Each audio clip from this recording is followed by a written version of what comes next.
ससुराल के किसी कोने में जान दे देना, पर वापस मत आना। रिया जल्दी घर आ जाओ, आज फिर तुम्हारे घर में वो लोग तोड़ फोड़ कर रहे हैं क्या? पर जब तक रिया अपनी मकान मालकिन से कुछ पूछती, उन्होंने फोन कट कर दिया था। ये सुनकर रिया की आंखों के सामने अंधेरा सा छाने लगा था। हैरान परेशान सी रिया भागती हुई अपने बॉस के केबिन तक गई और उनसे जल्दी घर जाने की रिक्वेस्ट करने लगी। तो बॉस भी थोड़ा अकड़ते हुए बोले, ये क्या है रिया, हर 2-4 दिन में आप घर जल्दी जाने की परमिशन लेने आ जाती हैं, जिससे आपका काम पेंडिंग हो जाता है। और आजकल आपको देखकर ऑफिस में और भी लोग जल्दी जल्दी छुट्टी लेने आने लगे हैं। मैं अपने ऑफिस में इस तरह रोज रोज छुट्टियां नहीं दे सकता। अगर ऐसा ही चलता रहा तो मुझे बहुत जल्द किसी और को हायर करना पड़ेगा। अगर आप अपनी नौकरी कंटिन्यू करना चाहती हैं तो आपका जो भी मैटर है आज ही सॉर्ट आउट कीजिए, वरना कहीं और नौकरी ढूंढ लीजिए। यस सर, मैं आज ही सब खत्म करने की कोशिश करूंगी, कहते हुए रिया ने जल्दी से अपनी टेबल से अपनी स्कूटी की चाबी उठाई और अपने घर की तरफ निकल पड़ी। रिया की स्कूटी आगे की ओर बढ़ रही थी, पर उसका मन अपनी गुजरी जिंदगी में पीछे की ओर भाग रहा था। रिया जल्दी से तैयार हो जा, लड़के वाले आते ही होंगे, रिया की माँ ने किताबों में उलझी रिया से कहा। तो रिया ने बड़ी ही शांति से कहा था कि माँ, मैं अभी शादी नहीं करना चाहती, बल्कि मैंने जो पढ़ाई की है उसको यूज कर मैं कुछ बनना चाहती हूँ, अपने दम पर ये दुनिया देखना चाहती हूँ और आप दोनों को भी अपनी काबिलियत पर फक्र करते देखना चाहती हूँ। उसके बाद आप और पापा जहाँ कहेंगे मैं वहां शादी करने को तैयार हूँ, पर प्लीज माँ अभी नहीं। इससे पहले कि रिया की माँ कुछ कहती, उसके पापा रमाकांत वहां आ गए थे और उन्होंने बिना किसी लाग लपेट के अपना फरमान सुना दिया था। देखो रिया, तुम्हारी पढ़ाई की वजह से मैंने इतनी देर से तुम्हारे लिए रिश्ता देखा है, वरना तुम्हारी दीदी की शादी तो हमने उसके कॉलेज से निकलते ही कर दी थी। इसलिए अब सीधे तरीके से तैयार होकर नीचे आ जाओ। ये नौकरी और घूमने के सपने अपनी ससुराल में जाकर पूरे करना, जो तुम्हें देखने आ रहे हैं वो बहुत अच्छा और बहुत अच्छे खानदान से है। और रही बात हमारी तुम पर फक्र करने की, तो जब हम तुम्हारी शादी करके विदा करेंगे और तुम पूरे मन से अपनी ससुराल को अपनाकर वहां हमारी परवरिश का नाम ऊंचा करोगी, तो हमें वैसे ही तुम पर गर्व होगा।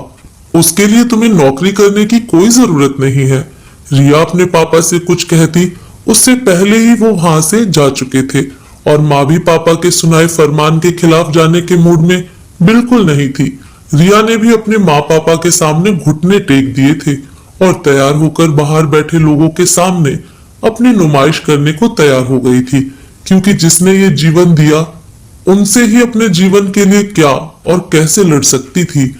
इंजीनियर नमन ने सांवली सलोनी सुंदर सी रिया को देखते ही पसंद कर लिया था और कुछ ही महीनों में सगाई और शादी करके रिया लाखों का दहेज लेकर देवर ननद सास ससुर से भरी पूरी अपनी ससुराल में शामिल हो गई थी। पर शायद सिर्फ दुनिया को दिखाने के लिए, क्योंकि नमन के परिवार ने उसे अपना हिस्सा कभी बनाया ही नहीं था। जहां देवर ननद रिया के आसपास भी यह बोलकर नहीं फटकते थे कि भाभी, आपके साथ रहने से कहीं हमारे ऊपर भी आपकी रंगत छाने लगी, तो अब रिया उन्हें कैसे समझाती कि उसकी देह का रंग छूटकर थोड़े ना उनको चिपट जाएगा। वहीं सास ससुर को तो सिर्फ दहेज में मिले पैसों और त्योहारों पर भर भर कर मायके से आने वाले शगुन से मतलब था, वरना उसके अलावा तो उन्हें किसी के सामने रिया को बहू कहना भी पसंद नहीं था। और नमन, उसने तो पहली रात में ही रिया को बोल दिया था कि उसे उससे कोई मतलब नहीं है। ये शादी उसने सिर्फ अपने माँ पापा की खुशी के लिए की है, वरना उसकी तो एक और बीवी है जो उससे कई गुना ज्यादा सुंदर है और वो दोनों एक दूसरे से प्यार करते हैं। रिया इससे ज्यादा अपना अपमान नहीं सह सकती थी, तो उसने अपनी मम्मी पापा को सब बताया और घर वापस आने की बात कही। तो जिन पापा ने जबरदस्ती उसके सपने तोड़कर उसकी शादी करवाई थी, उन्होंने उसकी तकलीफों से पूरी तरह से पल्ला झाड़ लिया और बोले, रिया, हमने तो सब कुछ अच्छा देखकर, इतना दान दहेज देकर तुम्हें विदा किया था। अब तुम्हारी ही किस्मत खराब है तो हम क्या कर सकते हैं। अब तुम्हें तुम्हारी किस्मत से जो जैसा मिला है उसी में निभाना सीखो, क्योंकि अब वही तुम्हारा घर है और वहां के लोग तुम्हारे अपने। तुम उन लोगों को समझो और उन्हीं के अनुसार उस घर में ढलने की कोशिश करो। एक ना एक दिन सब ठीक हो जाएगा, और अगर नहीं भी हुआ तो ससुराल के चार कोनों में से किसी एक कोने में रो रो कर अपनी जान दे देना। पर भूल से भी कभी यहाँ वापस आने का मत सोचना, क्योंकि तुम्हें घर वापस बुलाकर मैं समाज और बिरादरी में अपनी नाक नहीं कटवा सकता। ये सुनकर रिया सन्न रह गई थी। जिन माँ बाप ने उसे जन्म दिया, जो पहले उसकी आंखें कभी नम भी नहीं होने देते थे, आज उन्होंने समाज और अपनी झूठी इज्जत के कारण उसकी उन तकलीफों से जो उन्हीं लोगों की दी हुई थी मुंह मोड़ उसे मरने के लिए छोड़ दिया था। उस दिन जो वो अपने मायके से विदा हो ससुराल आई तो उसने पलट कर उस तरफ देखा भी नहीं। पर ससुराल में दिन पर दिन हो रहे अत्याचार और पति के तिरस्कार ने उसकी सहन शक्ति खत्म कर दी थी। आखिर वो वहां सब कुछ सहती भी तो क्यों? वहां कौन उसका अपना था? ससुराल के पूरे परिवार ने उसे नौकरानी बना दिया था और पति ने कभी उससे कोई नाता जोड़ा ही नहीं था। समाज को दिखाने के लिए उन झूठे फेरों को सच मानकर वो क्यों अपनी जिंदगी तिल तिल सुहा करती। सो बस एक दिन उसने बिना किसी से बताए, बिना किसी को कुछ शिकायत किए, अपने टूटे हुए आत्मसम्मान की किरचें उठा वो जेल सा घर छोड़ दिया और दूसरे शहर आकर अपनी काबिलियत से एक नौकरी और एक छोटा सा घर किराए पर लेकर अपने टूटे आत्मसम्मान को एक बार फिर से जोड़ने की कोशिश करते हुए वो रहने लगी। पर कहते हैं ना कि एक आत्मसम्मान से भरी अपने दम से जी रही स्त्री पुरुषों को तो छोड़ो, स्त्रियों को भी रास नहीं आती, क्योंकि उन्हें लगता है कि कहीं ये आत्मसम्मान से भरी स्त्री उनके इस झूठ की, उनके सर पर छत और वो प्यार भरी दुनिया उनकी खुद की है कि नींव न हिला दे। कहीं वो स्त्री उन इज्जतदार स्त्रियों की परतें निकाल उनके आत्मसम्मान और मान मर्यादा का सड़ा हुआ बदबूदार वो रूप न दिखा दे, जिसे वो रोज अपने चेहरे पर बड़ी सी मुस्कुराहट के नीचे सदियों से दबाती चली आ रही हैं। इसलिए पुरुष और झूठी इज्जतदार स्त्रियां एक अकेली स्त्री को बदनाम कर उसे तोड़कर वापस उस कैद खाने में कैद करना चाहते हैं, जहां वो एक सांस भी अपनी मर्जी से ना ले सके। रिया को भी उसके ससुराल वालों ने उसके माँ और पापा रमाकांत को और समाज को ये सुनाकर कि उनकी बेटी अपना मुंह काला करके भाग गई खूब बदनाम किया और उसका पता लगाकर उसके छोटे से आशियाने को उजाड़ने आ गए, जिसे अभी वो तिनका तिनका जोड़कर बनाने की कोशिश ही कर रही थी। पर इस बार रिया डरी नहीं थी उन दहेज के लोभियों से, जिन्होंने ये जानते हुए भी कि उनके बेटे को वो पसंद नहीं है और उसने अपनी पसंद से शादी भी कर रखी है, उसकी जिंदगी खराब की थी।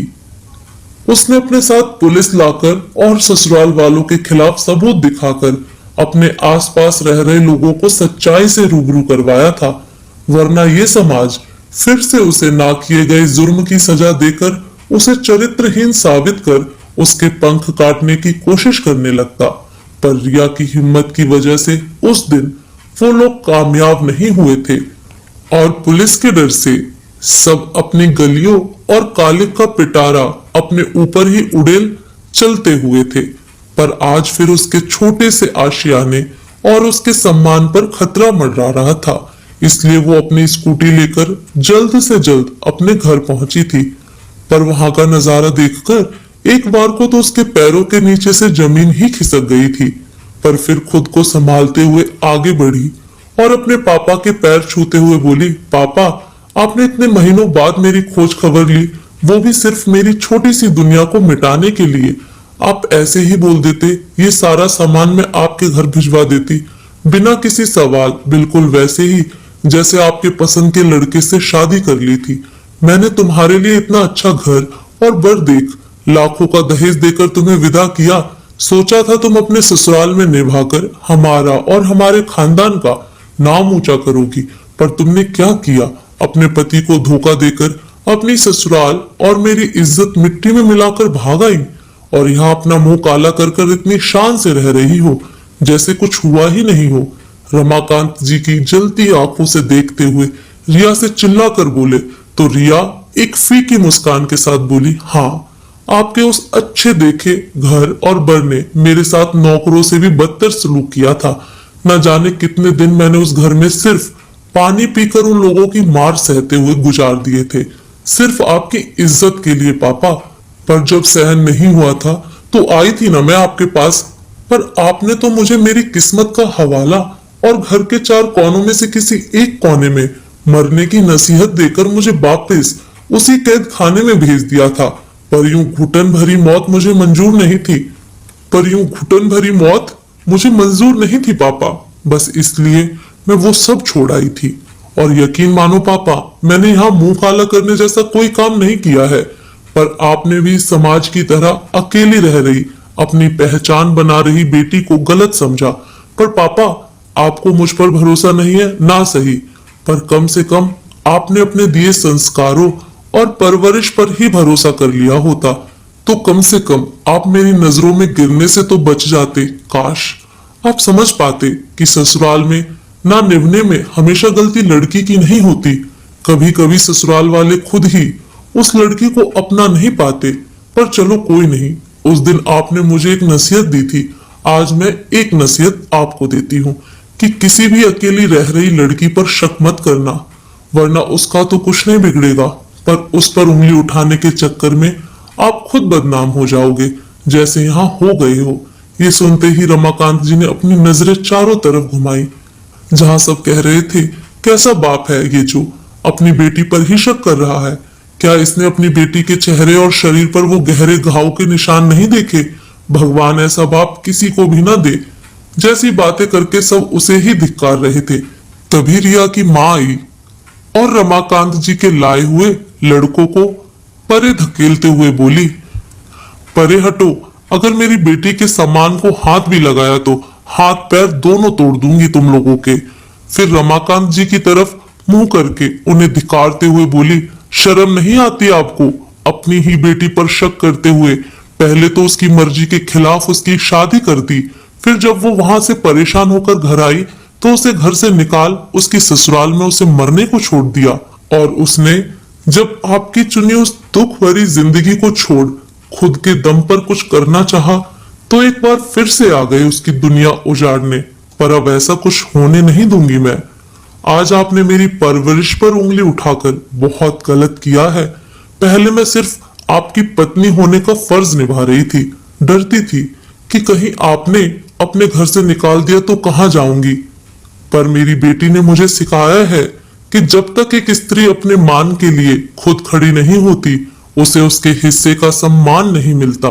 इसलिए आज मैं आपसे आपकी पत्नी होने का हक वापस ले रही हूँ। और अपना मंगलसूत्र उतारकर रमाकांत का हाथ पकड़ उस पर रखते हुए फिर से बोली, ये लीजिए अपना मंगलसूत्र, और घर जाकर अपनी झूठी शान के साथ अकेले रहना, क्योंकि मैं अब यहीं अपनी बच्ची के साथ रहूंगी, ताकि कोई भी गिरी सोच वाला मेरी बेटी पर उंगली ना उठा सके। इतना बोल रिया की माँ रमाकांत को उलझन में छोड़ अपनी बेटी के टूटे सामानों में से बचा हुआ अच्छा सामान चुनने लगी। और रिया ने भी अपने पापा पर एक हिकारत भरी नजर डाल अपनी माँ को ज्वाइन कर लिया। तो दोस्तों, अब आप ही कमेंट करके बताइए, क्या रिया ने सही फैसला लिया या नहीं।